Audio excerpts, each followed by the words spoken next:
de, comment dirais-je, du coup d'État, qui était Mahjoub Bouyé, Oui. qui est venu me rejoindre à Paris. Et à l'époque, ils avaient un besoin urgent d'obtenir des Sahraouis et des Algériens l'arrêt de la guerre, l'acceptation d'un cessez-le-feu. Et Mahjoub est parti avec moi à Alger. On a rencontré des dirigeants sahraouis et algériens. On a rencontré le président Boumediene, qui a accueilli très favorablement des choses. Et après, bon, moi je suis venu à Nouakchott pour la première fois depuis 1967, parce que j'étais en exil forcé depuis cette époque. Et j'ai été reçu vraiment très, très amicalement par le président Moustapha à la présidence. J'avais été, comment dirais-je, pris en charge par le ministre de l'Intérieur, qui était Jiddou Sadiq justement. Mais j'ai demandé à aller très vite voir le président Moustapha pour le saluer d'abord, et le féliciter et le saluer comme ami, et discuter avec lui de ce qui était en cours à l'époque, mais aussi des choses, des problèmes concernant la Mauritanie. On a eu de longues conversations à la présidence pendant quelques jours que je suis resté là. J'étais d'ailleurs, je suis arrivé d'une manière très très discrète, quasiment clandestine. Et je n'ai pas vu grand monde en dehors des 2 ou 3 chefs militaires. J'ai demandé à voir la maman qui était là et Mohamed El Ahmed Misk. Ce sont les seules personnes que j'ai demandé à voir, qui sont venues d'ailleurs parce que moi je n'ai même pas pu aller chez eux. Donc voilà, c'est à ce moment-là que j'ai peut-être connu le plus. Et de quoi vous avez parlé?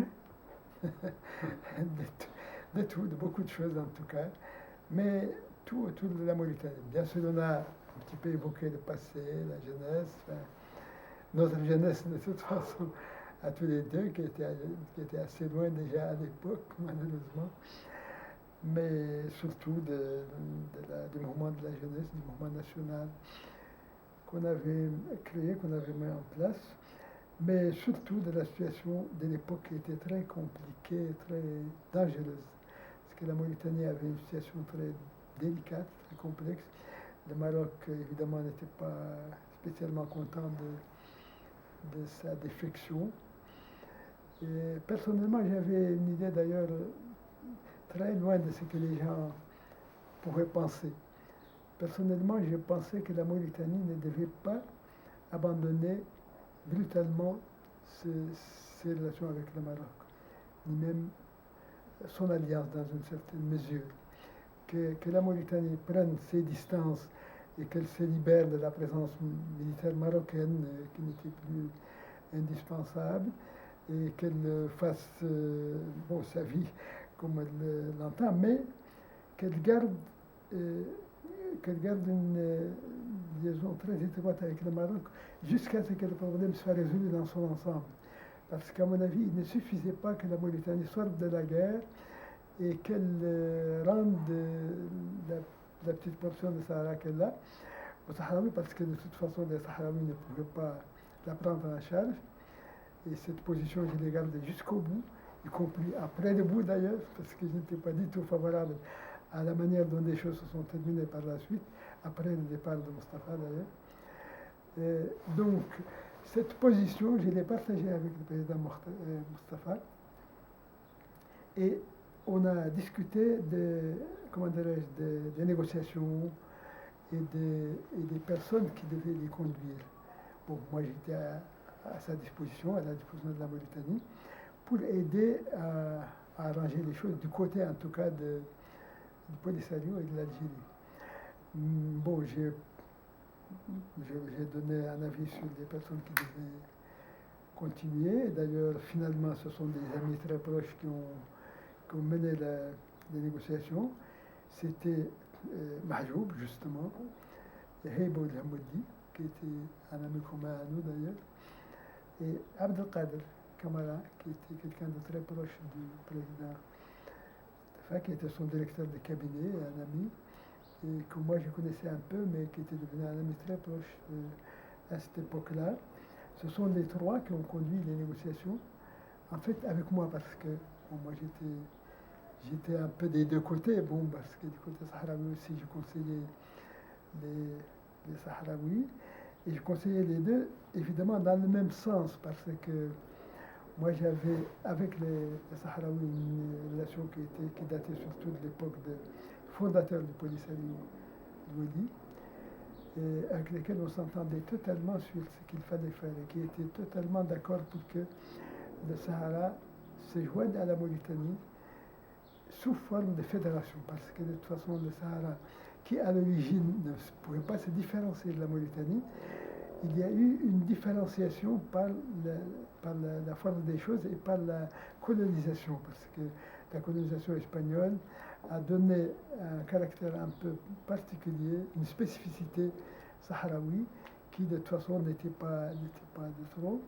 mais pour lui, de toute façon, c'est le même peuple, cette unité qui existe depuis toujours doit être rétablie d'une certaine manière, en laissant aux Sahraouis leur personnalité, leur spécificité, mais en faisant l'unité vraiment totale.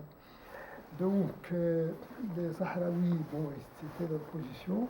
Entre-temps, évidemment, la guerre avait modifié pas mal de choses, et du côté sahraoui, il y a eu, comme c'est naturel, des réactions un peu, bon, évidemment, beaucoup de colère, beaucoup de déception vis-à-vis de la Mauritanie, mais l'essentiel restait. Et surtout, les dirigeants principaux de l'époque, dont le président actuel, qui était déjà à l'époque, qui a remplacé Wali à l'époque, qui avait la même ligne que Wali, avec quelques autres. Certains ont un petit peu changé, mais donc on a continué dans cette voie. Et le président Moustapha était tout à fait d'accord pour qu'on continue à garder avec le Maroc le maximum de relations pour aller jusqu'à la fin, pour que la Mauritanie pousse ou, je ne sais pas, tire le Maroc vers la paix, vers quelque chose de consensuel qui puisse se faire avec les Sahraouis et avec, bien sûr, les Algériens, parce que c'est l'ensemble des peuples qui étaient visés. Donc, bon, on s'entendait très bien là-dessus. Malheureusement, le président Moustapha est parti entre-temps et les choses ont continué à ce moment-là. Mais lors de cette rencontre, vous n'avez pas parlé de l'avenir politique de la Mauritanie. Est-ce que les militaires avaient l'intention de passer le pouvoir aux civils? Est-ce que vous avez parlé de ces choses? Oui, bien sûr. Bon, je crois que la plus grande partie de nos entretiens concernaient la paix et la guerre, concernant les relations régionales, etc. Mais, bien entendu, l'avenir de la Mauritanie allait dans le sens de ce qu'ils ont proclamé au départ, quand ils ont pris le pouvoir. Il était bien entendu que c'était pour ramener un régime civil, pour démocratiser, etc. Donc, Moustapha était toujours sur cette ligne démocratique à l'avenir. Bon, évidemment, il était difficile à ce moment-là de dire c'est demain que ça va se faire. Les choses étaient encore très compliquées, le pouvoir était encore un peu incertain. Et il faut dire que lorsqu'on s'était rencontrés, c'était assez au début des choses. C'était, comment dirais-je, décembre. C'était l'unique rencontre avec Moustapha alors qu'il était au pouvoir? Comment? C'était l'unique rencontre? Oui, je crois. Je ne sais pas, il me semble que je suis revenu une deuxième fois et que je l'ai revu. Si. Bon, à l'époque, les choses commençaient un peu à se détériorer. C'était la relation à l'équipe elle-même. C'était un peu distendu, mais bon, je l'ai rencontré, on a eu des discussions, mais bon. Est-ce qu'à l'époque, ils vous ont proposé un poste politique ou... Non, il n'était pas du tout. On parlait aussi d'un certain conseil consultatif qui serait en gestation pour faire participer les civils.